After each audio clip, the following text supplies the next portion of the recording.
Seigneur, nous t'acclamons. Tu es le pain de vie.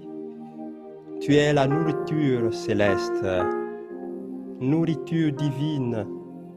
À toi l'honneur, ô pain céleste. À toi la puissance, l'honneur et la gloire. Merci, Seigneur, de nous nourrir aujourd'hui de ce pain céleste que tu es. Nous avons faim. Nous avons tellement faim, Seigneur. Faim de tant de choses. Nous disons Alléluia parce que tu es le seul qui puisse nous rassasier. Merci, Seigneur. Dispose véritablement nos cœurs et nous nous disposons, Seigneur, à ta grâce, afin que nous recevions de toi aujourd'hui, ici et maintenant, ce pain de vie, pain de grâce, pain d'amour, pain de joie. Merci, Seigneur. Alléluia. Bien-aimés, j'aimerais partager avec vous le thème suivant. Aujourd'hui, le Seigneur multipliera du pain pour toi, ta famille et ta nation. Aujourd'hui, le Seigneur multipliera du pain pour toi, ta famille et ta nation. Bien-aimés, nous allons prendre la parole de vie qui va nous conduire dans ce temps de grâce où nous nous retrouvons encore dans cette synagogue spirituelle, c'est-à-dire le lieu de la parole. Ouvrons nos cœurs avec la grâce de l'Esprit Saint et accueillons ces paroles de bonheur, de vie, de libération, de sanctification. Nous lisons donc dans l'Évangile selon Saint Jean, chapitre 6, de verset 1 au verset 15.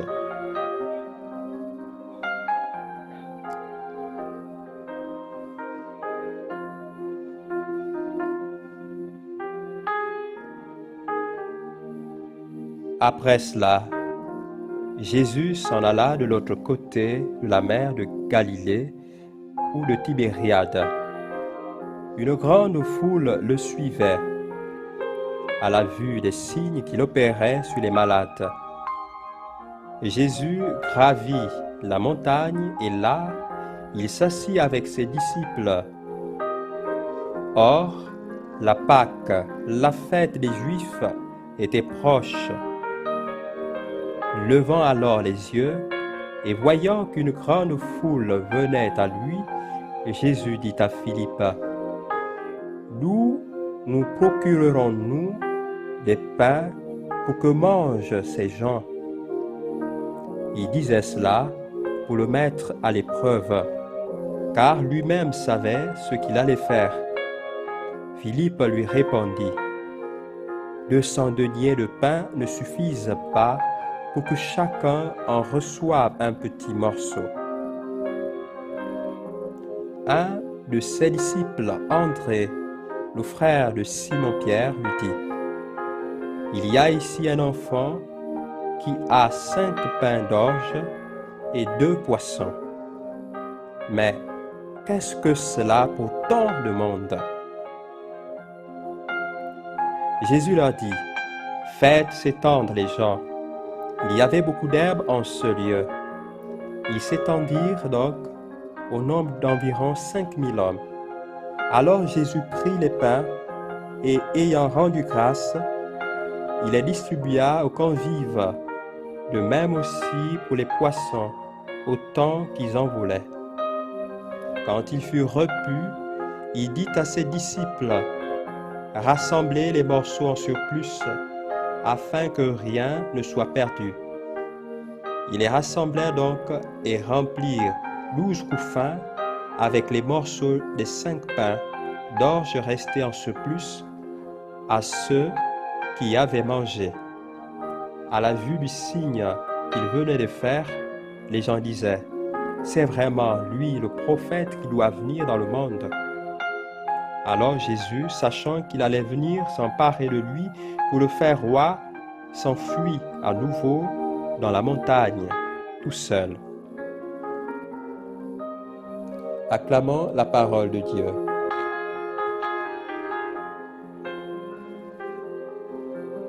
Nous bénissons le Seigneur bien-aimé, car le Seigneur vient nous rejoindre dans tous les instants de notre vie. Et c'est intéressant qu'il veuille que nous puissions partager aujourd'hui sur cet aspect très important du pain. Sur cet aspect très important du pain. En effet, comme le dit le proverbe, un ventre affamé n'a point d'oreille. Nous bénissons donc le Seigneur parce qu'il vient nous rejoindre encore dans les aspects les plus importants de notre vie, le pain. Un ventre affamé n'a point d'oreille.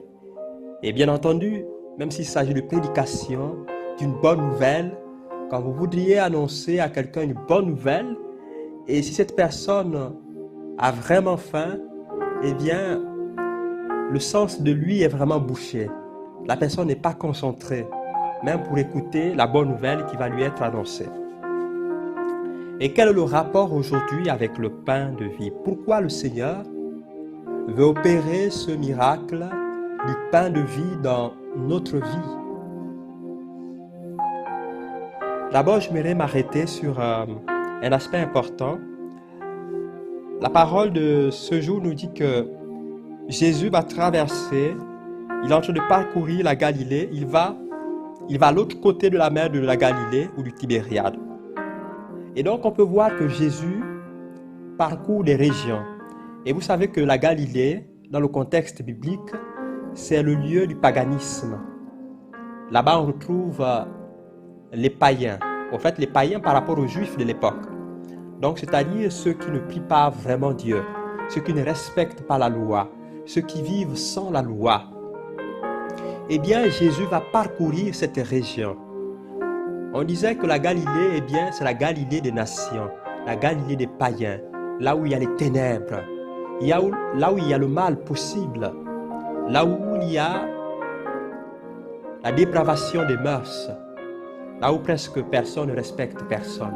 Et donc, tout est permis. Et donc, ce sont ces régions que Jésus-Christ va parcourir.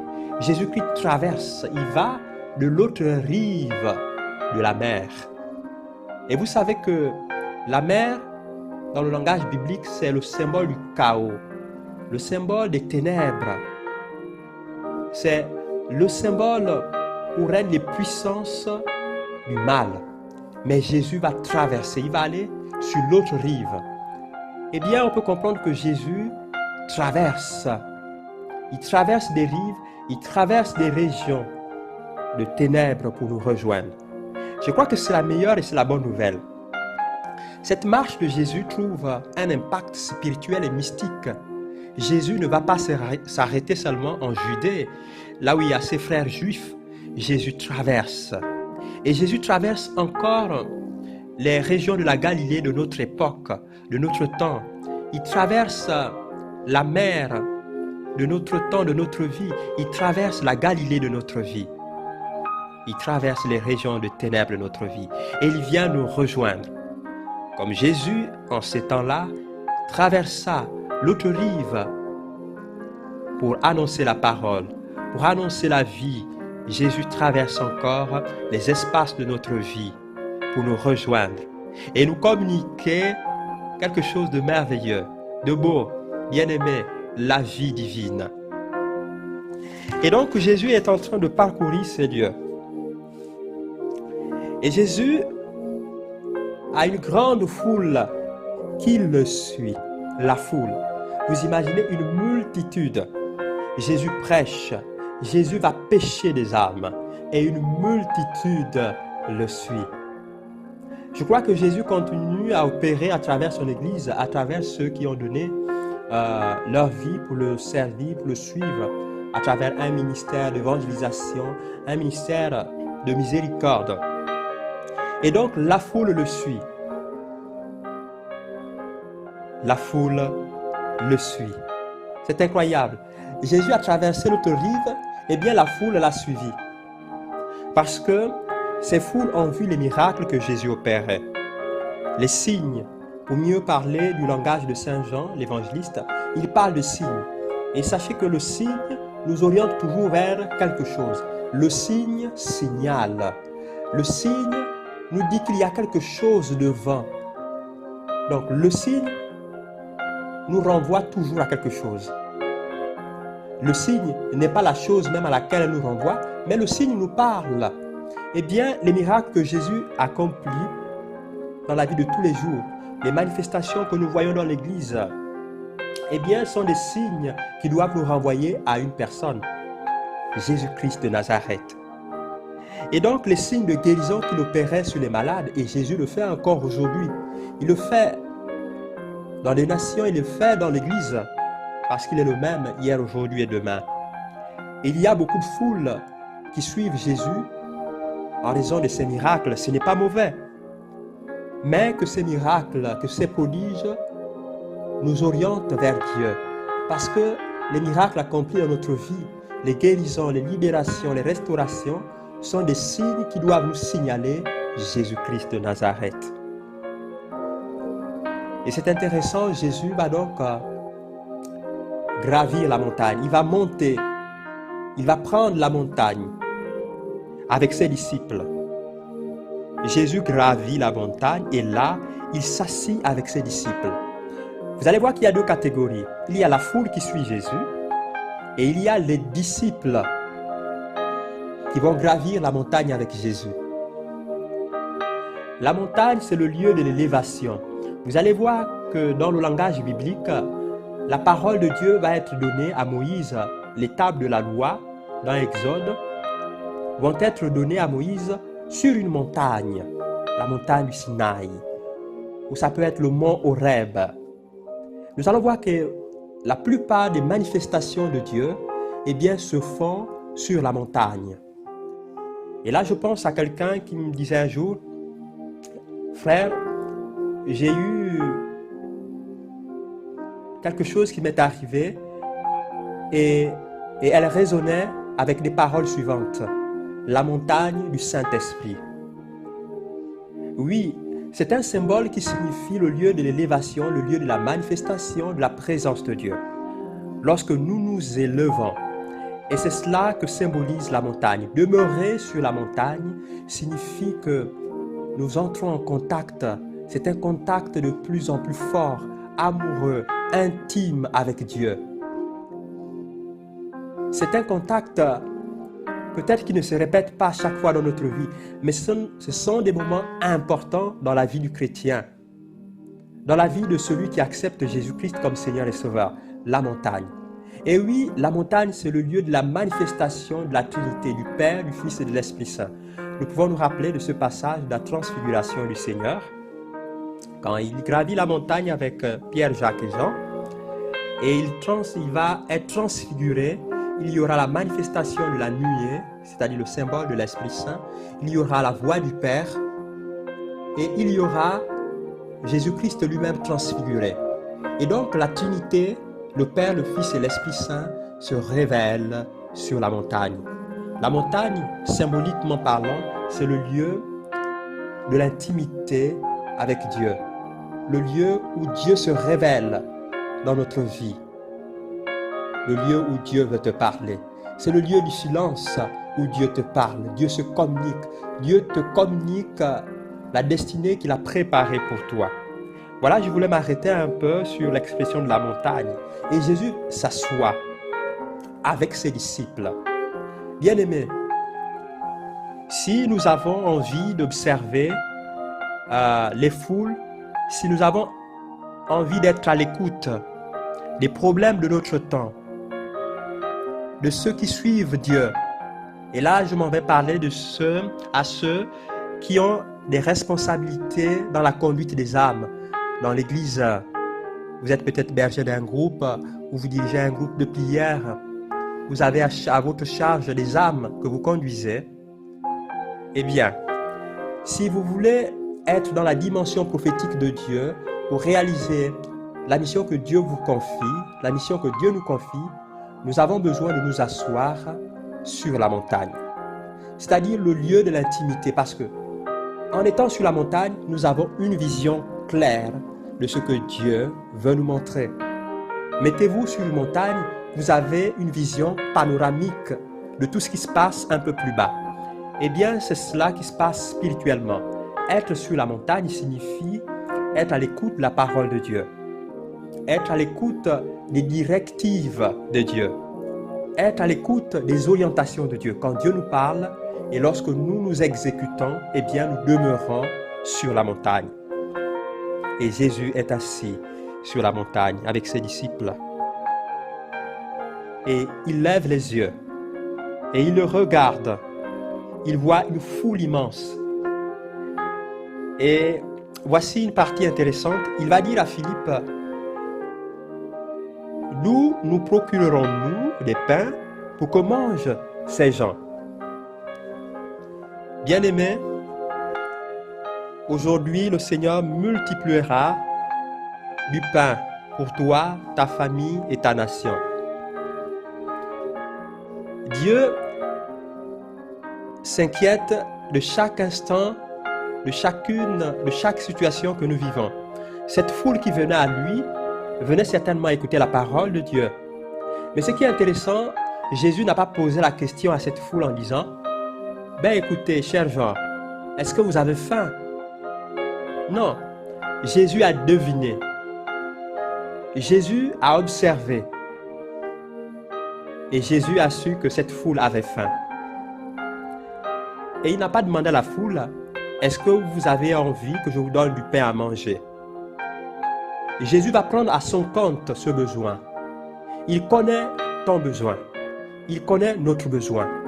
Il sait que l'homme a besoin du pain pour vivre dans cet itinéraire, dans ce monde, pour vivre chaque jour, pour faire vivre nos familles. Nous avons besoin du pain. Et Jésus il ne demande pas à la foule en disant, ben écoutez, s'il y a quelqu'un parmi vous qui a quelque chose, eh bien, qu'il donne. Il demande à ses disciples. Qui sont les disciples? Mais les disciples sont ceux qui ont accepté Jésus-Christ et qui prêchent Jésus-Christ aux autres, qui répandent la bonne nouvelle. Les disciples ici, eh bien, sont les responsables d'église, les responsables des groupes, en tout cas ceux qui travaillent pour que le règne de Dieu puisse s'étendre. Et là, je m'en vais toucher un problème important. Quand on nous dit parfois que l'Église doit s'occuper des problèmes purement spirituels, je crois qu'aujourd'hui, nous devons comprendre une chose. Jésus n'a jamais dissocié le naturel et le spirituel. Jésus n'a jamais dissocié les problèmes que nous vivons tous les jours de notre vie, que ce soit le problème de travail, pour manger, pour se vêtir, avec sa mission. Vous allez voir que Jésus, prêchant la parole, il guérissait donc le problème de la santé. Jésus, quand il prêchait sa parole, il multipliait des pains. Et là, on voit le problème du manger. Eh bien, quand on parle de la santé, du manger, eh bien, ce sont les choses les plus importantes de la vie humaine. Qu'est-ce que cela veut dire, bien-aimés? Aujourd'hui, le Seigneur nous invite. Il invite ceux qui prêchent l'Évangile, les responsables d'Église, quelle que soit l'Église, catholique ou non catholique, en tout cas, tous ceux qui ont choisi de servir Christ, qui sont devenus disciples du Christ et qui répandent la puissance de l'Évangile du Christ, ne doivent jamais ignorer cette dimension, ces deux dimensions.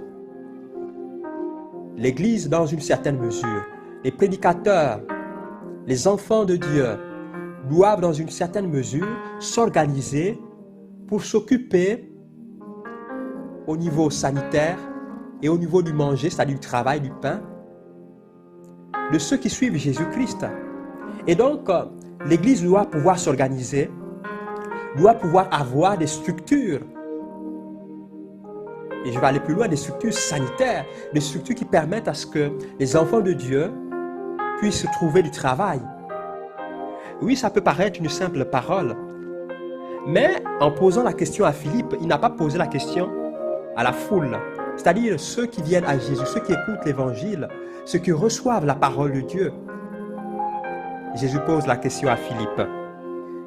Jésus pose la question à toi et à moi, qui avons accepté Jésus-Christ comme Seigneur et Sauveur et qui avons décidé d'être des co-témoins avec le Saint-Esprit pour répandre la puissance de l'Évangile. Il ne suffit pas de prêcher en disant la vie éternelle vous attend. La vie éternelle, c'est ceci, c'est cela. C'est faire la volonté de Dieu. Oui, c'est le salut de l'âme. Mais souvenons-nous que l'âme est l'âme d'un corps. Nous prenons plus ou moins à une certaine mesure soin de notre corps et soin de notre âme. Je crois qu'aujourd'hui, le Saint-Esprit nous invite à changer un peu de perspective, à changer le regard. Nous nous rendons compte que dans nos églises, il y a beaucoup de pauvres. On ne dit pas que peut-être que c'est de leur faute ou que l'église devrait devenir un endroit où tout le travail. Ce n'est pas cela. Mais l'église a une responsabilité. Quand je parle d'église, je parle de vous et de moi qui avons accepté Jésus-Christ, laïcs, prêtres, religieux, ainsi de suite. Comment rendre possible le miracle des pains dans la vie de nos frères et sœurs qui écoutent la parole, qui viennent à peine d'accepter Jésus-Christ comme Seigneur et Sauveur? C'est important. Nous imaginons quelqu'un qui a écouté l'Évangile il y a peut-être un mois, qui n'a pas de travail, et peut-être le travail qu'il exerçait ne coïncidait pas avec les mœurs de l'Évangile, avec l'Évangile. Et on prêche à cette personne les préceptes de Dieu, l'amour de Dieu, la conversion. Mais si cette personne doit par exemple quitter la prostitution, imaginons. Mais quelles sont les possibilités que nous donnons à cette sœur pour qu'elle puisse prendre soin d'elle? Oui, bien aimés, nous arrivons parfois dans des églises où peut-être quelqu'un qui a accepté Jésus-Christ, qui se donne au service de cette église, de cette communauté. Mais cette personne n'a pas de quoi nourrir ses enfants, mais qui travaille matin, midi, soir dans l'église et peut-être qui est secrétaire, ou peut-être qui nettoie sur la devanture de l'église, ou qui prend soin de quelques tâches de communauté. Mais dans l'église, il n'y a même pas quelque chose pour donner à cette personne, pour dire, écoute, tu prends soin, c'est vrai, c'est un service que la personne fait, rend à la communauté, mais attention, cette personne a peut-être des enfants, cette personne n'a pas de quoi nourrir sa famille, et l'église a le droit, a le devoir, je dirais, de faire quelque chose, de donner du pain à cette sœur, à ce frère. C'est important, bien aimé, parfois nous arrivons dans des dimensions d'une exploitation, parfois des uns, exploitation de nos frères et sœurs. On a un frère, on a une sœur qui se donne à plein, oui. Oui, on peut parler du bénévolat, mais attention, nous devons être sur la montagne pour regarder les besoins de nos frères et sœurs dans l'église, de nos frères et sœurs dans la communauté, dans le groupe. Il arrive que nous sommes en train de faire des œuvres de miséricorde, mais alors que nous avons une personne dans le groupe, mais qui croupit dans la misère, ou peut-être qui est en train de traverser une situation particulière, sanitaire, ou qui n'a rien à manger, eh bien, on va demander à ces personnes de se cotiser, de faire une œuvre de charité, peut-être aller visiter des familles, alors qu'il y a là, dans ce groupe, autant pour moi, un frère, une sœur qui a besoin de notre secours. Ce sont là des problématiques, des questions que nous devons vraiment nous poser, nous chrétiens. Le Seigneur veut multiplier du pain pour toi, pour ta famille et pour ta nation. Mais il a besoin de passer par les disciples pour nourrir la foule. Le disciple, c'est toi, c'est moi. Le Seigneur a besoin de toi et de moi pour donner du pain à la foule. C'est vrai, on ne va pas se limiter au pain seulement qui vient nourrir le corps, mais Dieu, à travers ce pain qui vient nourrir le corps, à travers le travail que des frères et sœurs peuvent donner à un autre frère, à une sœur, eh bien, le Seigneur va transformer cette situation en l'amenant dans une situation spirituelle. Et vous allez voir qu'après le miracle des pains, le Seigneur va donner une dimension spirituelle de ce qu'il venait d'opérer. Parce que le Seigneur nous parle dans les circonstances de notre vie, dans les difficultés de notre vie. Jésus parle à Philippe. Tu es le Philippe de ton temps. Il y a aujourd'hui des difficultés dans nos familles problème du travail, parce que quand on parle du problème du pain, au fait, le pain signifie la nourriture, signifie tout ce que l'homme a pour se nourrir.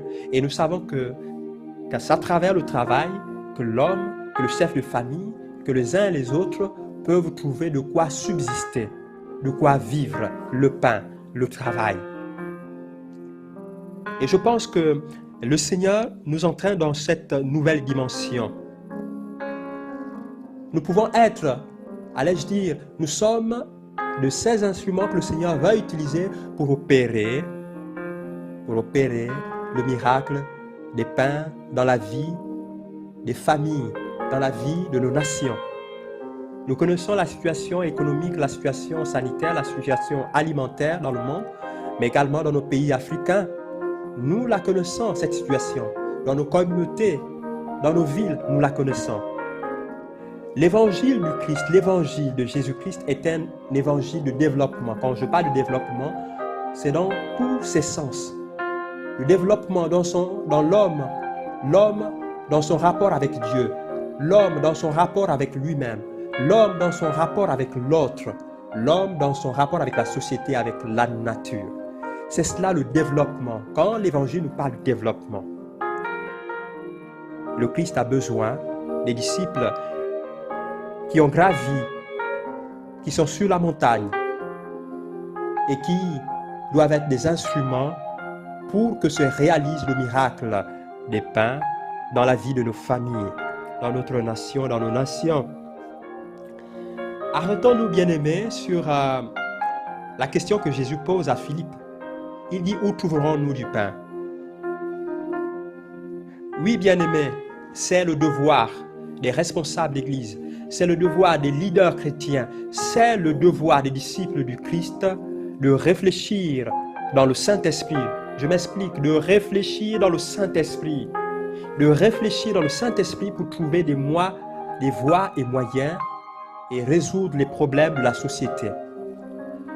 Il ne faudrait pas que notre vie spirituelle soit détachée de la réalité. Notre vie spirituelle, doit coller à notre réalité, doit parler à notre réalité et doit rejoindre notre réalité, évangéliser la réalité du travail, la réalité de la santé des malades, la réalité de l'économie, la réalité de la politique, la réalité de la culture, du culturel et du social. C'est cela l'évangile. Jésus opère dans une société, il n'opère pas dans le ciel. Il opère dans la vie des hommes malades, des hommes qui ont faim, soif, des hommes qui souffrent, des hommes malmenés par la puissance des ténèbres, des hommes pauvres matériellement, spirituellement, des hommes dont les maux de la société arrivent aux oreilles de Dieu. Et Dieu regarde. Le regard de Dieu est posé sur chacun de nous. Philippe dit, mais même si nous travaillons, même s'il y avait un salaire,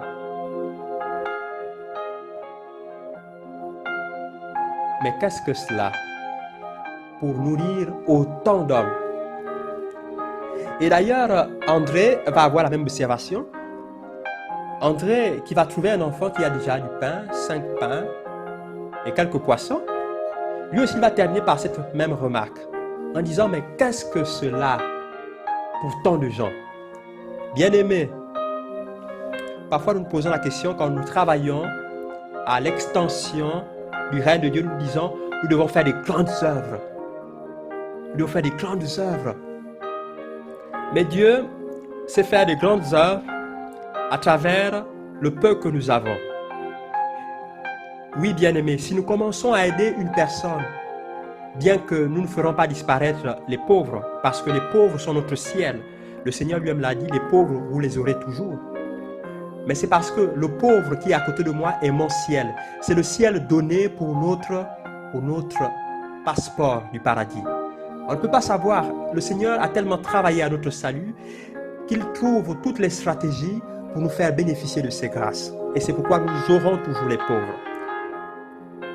Mais bien aimé, le peu que nous faisons, le peu que tu as à faire, le peu d'initiatives que nous avons à faire, le Seigneur en a besoin et il veut multiplier, il veut faire un miracle à partir du peu que nous avons. Vous vous êtes retrouvés certainement pour accomplir une œuvre. Vous vous êtes rendu compte que vous avez peu de moyens. Et vous vous dites, mais qu'est-ce que cela? Mais le Seigneur dit, viens avec le peu, venez avec le peu. L'Église doit venir avec ce peu. Et le Seigneur va multiplier. C'est-à-dire, nous devons compter, nous devons offrir notre intelligence, nos initiatives à Dieu, et le Seigneur de les multiplier, de les rendre féconds. Et c'est cela que j'appelle agir dans le Saint-Esprit. Merci Seigneur, sois béni. Et Jésus va demander, aux foules de s'asseoir. Et il va opérer de miracles. Il va rendre grâce.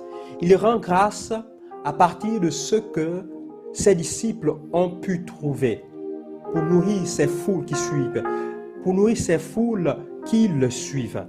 Bien-aimés, les foules innombrables suivent encore Jésus-Christ aujourd'hui. Mais est-ce que l'évangile que nous prêchons, que l'Église prêche en Afrique, par exemple, constitue véritablement un enjeu de développement? Et parfois, nous avons besoin de nous poser quand même cette question. Bien-aimés, nous pouvons parfois critiquer ceux qui disent que qu'est-ce que le christianisme a apporté en Afrique, par exemple, et ils énumèrent un peu certains points, certaines réalités. Et il nous appartient quand même de regarder objectivement quelles sont les raisons évoquées par ces personnes. On ne doit pas avoir peur vraiment de regarder qu'est-ce que l'Église, qu'est-ce que nous, qui avons accepté Jésus-Christ comme Seigneur et Sauveur, nous apportons réellement dans nos familles. Est-ce que ceux qui ont accepté, ceux qui se disent des chrétiens, apportent réellement la lumière dans leur famille? Est-ce que les églises sont devenues des lieux d'exploitation? Oui, on doit regarder la réalité en face, en se disant qu'est-ce que l'Église apporte réellement? Qu'est-ce que l'Évangile nous enseigne réellement? Est-ce que les pasteurs, les prêtres, est-ce que ceux qui évangélisent apportent réellement de la lumière dans des familles? Ou bien ont-ils apporté des divisions dans des familles? Oui, nous devons être capables de regarder cela. Est-ce que l'Église, dans nos pays, dans nos villes, contribue réellement au développement, à la constitution de la personne? Ou bien c'est dans l'Église que se trouvent des scandales? On peut se dire, mais ce que les gens disent, est-ce qu'ils ont raison? Nous devons pouvoir nous questionner, et l'Évangile nous questionne aujourd'hui. L'Église doit être un porteur de vie, une porteuse de vie. L'Église doit être une mère qui porte la vie. Elle doit être porteuse de bonheur. Elle doit pouvoir présenter Jésus plein de vie aux hommes et aux femmes de notre temps. Elle ne doit pas présenter des divisions. Elle ne doit pas présenter l'exploitation. L'Église doit pouvoir être un facteur de développement pour nos nations. Elle doit pouvoir être un facteur de développement pour nos nations au niveau économique, social, au niveau culturel. Oui, bien aimé, c'est cela l'Évangile. Quand nous disons aujourd'hui que c'est l'Église qui a construit complètement l'Occident ou l'Europe, c'est exact. Oui, les instruments, les enfants de l'Église, il y a eu des hauts et des bas, mais nous pouvons voir aujourd'hui l'héritage qu'a reçu l'Europe, qu'on parle en termes des lois, qu'on parle en termes de construction, qu'on parle en termes des constitutions, eh bien c'est l'Église. Et malheureusement, cette Europe veut renier son héritage. Mais pour ce qui est question de l'Afrique, comment elle doit accueillir l'Évangile?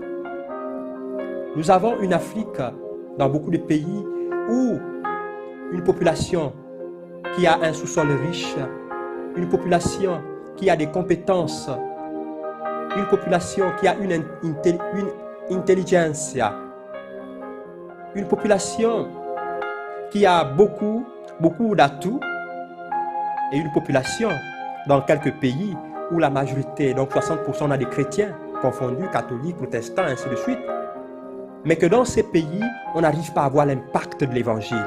Nous devons nous questionner réellement. Aujourd'hui, le Seigneur va multiplier du pain pour toi, pour ta famille et ta nation.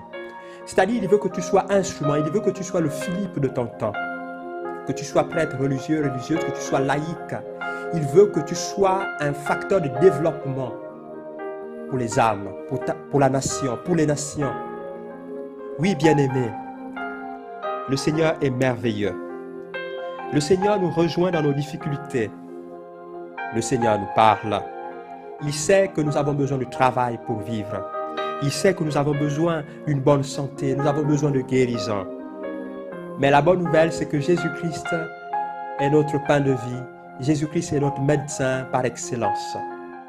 Et les chrétiens devraient imiter ce Christ, pain de vie, ce Christ, médecin, ce Christ qui donne la vie et la vie en abondance. Peut-être tu traverses des moments difficiles dans ton boulot. Peut-être tu traverses des confrontations, tu vis des confrontations inexplicables. Peut-être tu as des diplômes, tu as des compétences, mais personne ne t'embauche. Aujourd'hui, je veux prier avec toi, bien-aimé. Je sais que tu as la foi. Je veux prier avec toi pour que le Seigneur opère ce miracle dans ta vie à partir de ce que tu as, à partir de ta compétence. Oui, bien-aimé, à partir de ta compétence. Qu'est-ce que tu as pour que le Seigneur opère dans ta vie? Si tu as la paresse, eh bien le Seigneur ne peut pas rendre grâce. Le Seigneur ne peut pas bénir la paresse. Le Seigneur bénit l'effort.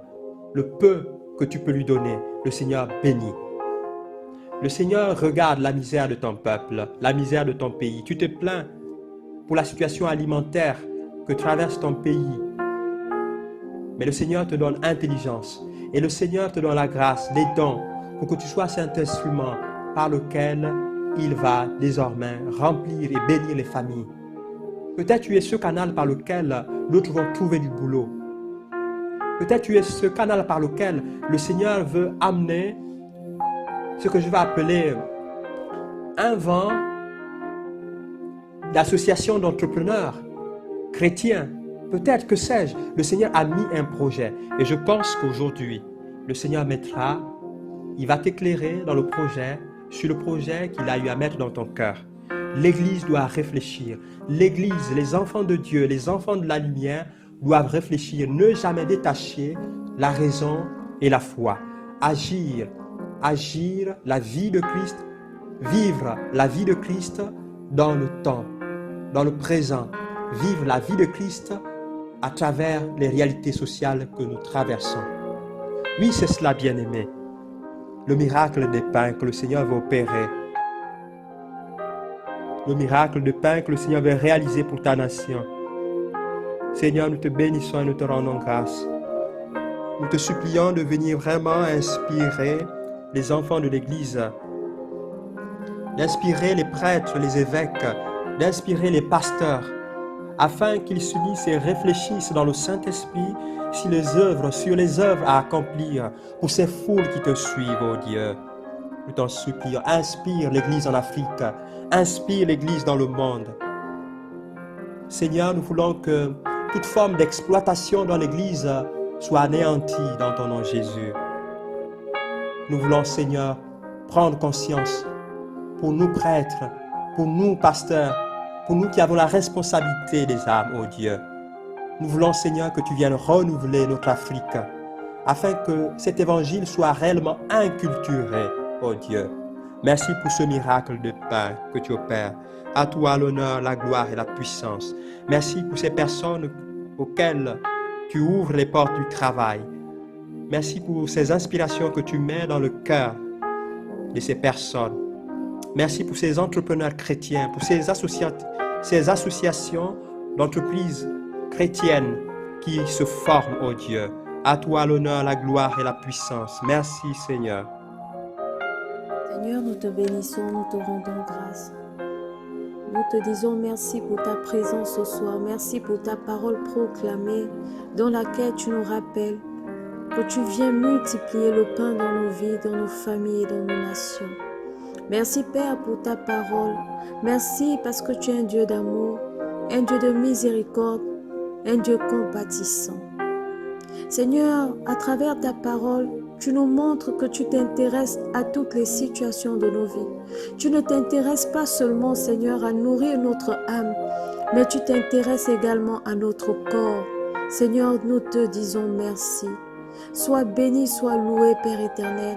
Seigneur, tu nous demandes également à travers ta parole de te présenter le peu que nous avons afin de le multiplier.